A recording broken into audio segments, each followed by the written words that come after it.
Hello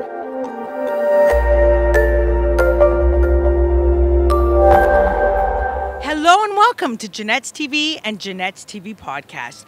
I'm your host, Janette Burke, and I'm back on the red carpets down at TIFF, Toronto International Film Festival, for day 4 with another movie. This movie is Tyler Perry's new movie called Jazzman's Blues.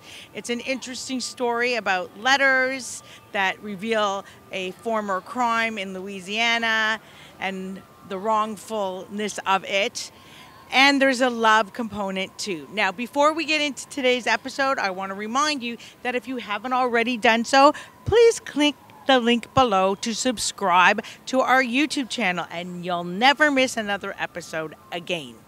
You can also support us in one of 2 ways as we continue to bring you the best lifestyle content on the web, also touching on women's issues and some business issues. So we have a Patreon account. That link is below. No donation is too big or too small. And we have special perks with donation levels.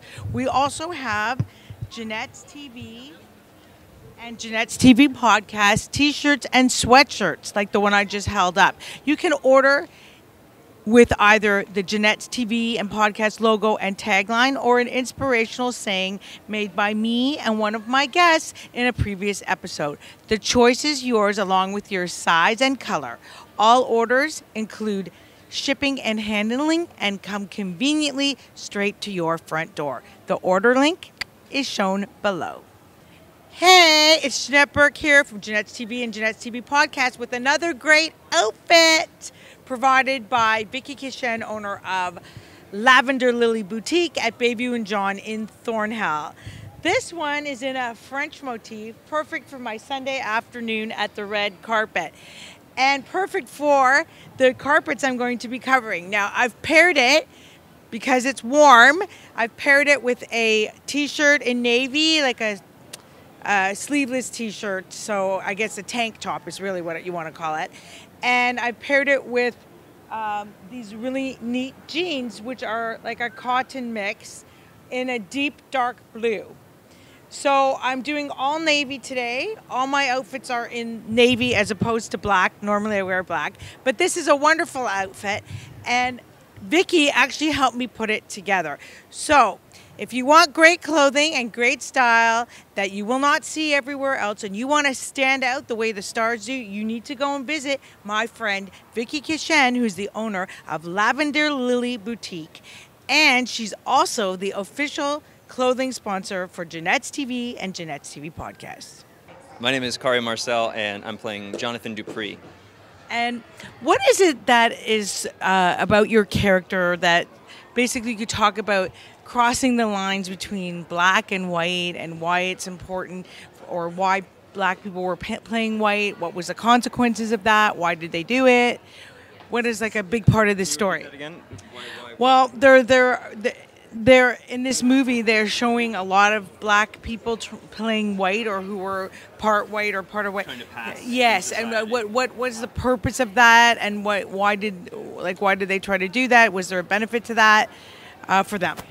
It ultimately, I think, comes down to survival and looking for ways to survive in a world and a time when there was so much persecution and pain, and so I think ultimately it was about survival, and that's why it was so important. I think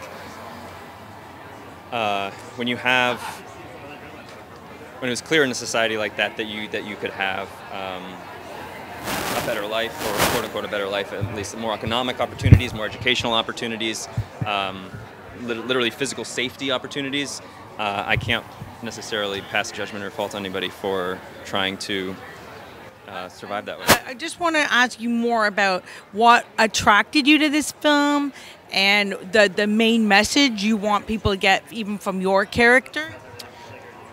I think ultimately this is a love story, and it's a really powerful one, and I think it mostly talks about how love is the biggest and best unifying factor we can have to bring people together in a time of a lot of division, a lot of animosity, and so I think that's kind of the biggest theme that kind of drew me to it. But it's also an interesting story because it covers a lot of decades, and there's a lot of twists and turns and lies and notes and murders and this and that, and then people coming back together. And so, you know, like Tyler Perry is a brilliant playwright. He always has a specific angle he wants to get out, and it's always like a sort of a different message on Black rights, Black culture. And so what do you feel about all of that? How do you feel he's done or has he made it different from his previous movies? This is a very different film, I think, from his previous movies, but he is one of the most inspiring men I think I've ever met in my life. I can say that for sure, and I'm just really grateful to him, so let me be a part of this. He's a great guy. Like to start the way he did from his car to Hollywood and become a billionaire. I know that's a very admirable story. And also his humanity.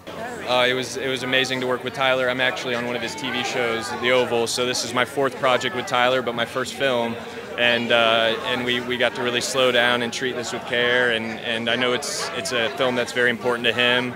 So a total blessing. I'm so excited to see it. It's a love story, and I think it's going to make people feel a lot of emotions, and it's a story that everybody is going to be lucky to see and hear. And we all know you as Dr. Max on New Amsterdam, which I understand it's going in its last season. Sorry to hear that one. Yes, we're in the middle of our 5th and final season. We're about halfway through, and we'll be shooting until, I think, December. And then we're done. And we're premiering in a week. Yeah. So, and what attracted you to Tyler Perry's new film, Jazzman? Well, I had worked with Tyler before and had a wonderful experience, and that was more of a comedy, which I think Tyler's probably more known for at this point. And this was a drama, it was a love story, it was about race, it was about history, it had original music, it was a period piece, it spanned decades, the story, and it was just, it blew me away what he had written. And particularly this character, I was very touched by and felt like I understood him. So, yeah, I was excited to dive in. It sounds wonderful. And when you review a script, what do you look for to say, yeah, I'm going to take this role, and no, I'm not going to take that other role?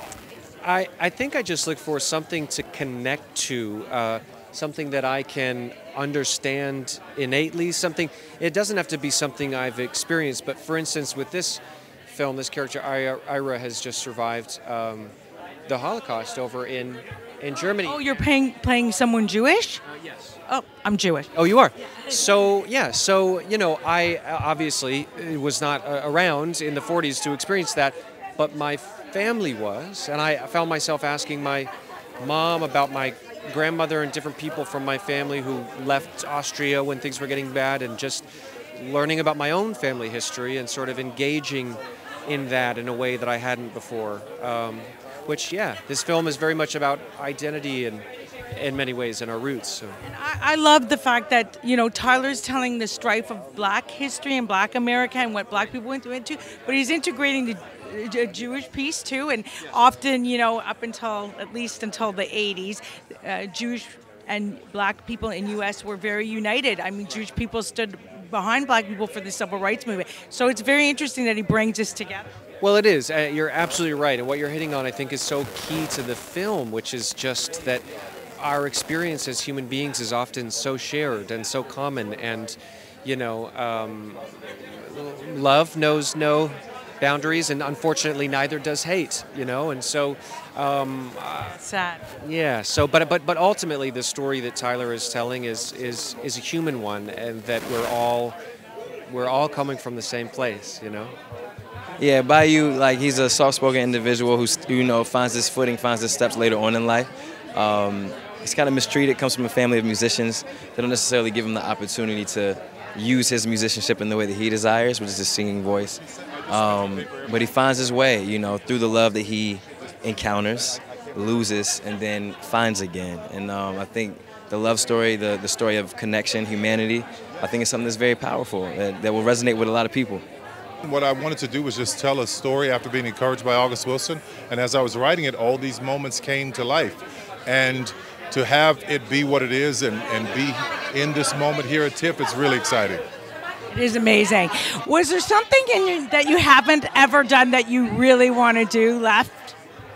Well, after Jazzman, I think that's the bucket list. So we'll see. I've got to create new dreams and new hopes to get now. But yes, for sure. And one little piece of advice, if you could just share to other people who want to build themselves up the way you did and achieve what you've done, what would be the one little piece of advice you would share on that? I had a tremendous amount of faith and a tremendous work ethic, and it took both to be able to move mountains and get things done.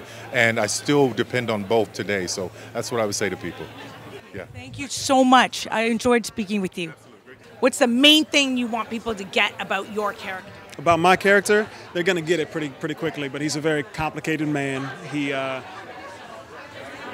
people are going to feel some type of way about him, I'm sure. But he's a complicated man, and I think on paper he may kind of seem like the villain, maybe, but at the end of the day, I think that really the villain is the circumstance, the villain is the system, the villain is racism, the villain is all of these other things that have kind of made him what he is in a lot of ways. So I'm excited for that. So you are a star in this movie, a lead. Tell us a little bit more about who you're playing, what you're playing, and what this means to you, this part. Oh, wow. My character's name is Sitsi, and I'm the moral compass to the story, the heart. I help to remind people that although you may not be born into a family of love, you can find your family, you can create that. What it means to me is that dreams actually come true. I've wanted to be an artist since I was 3. My very first film actually was called 1 Week. It was directed by Carl Seaton and written by Kenny Young. Truth is important. Integrity is important. But also there are consequences to the truth.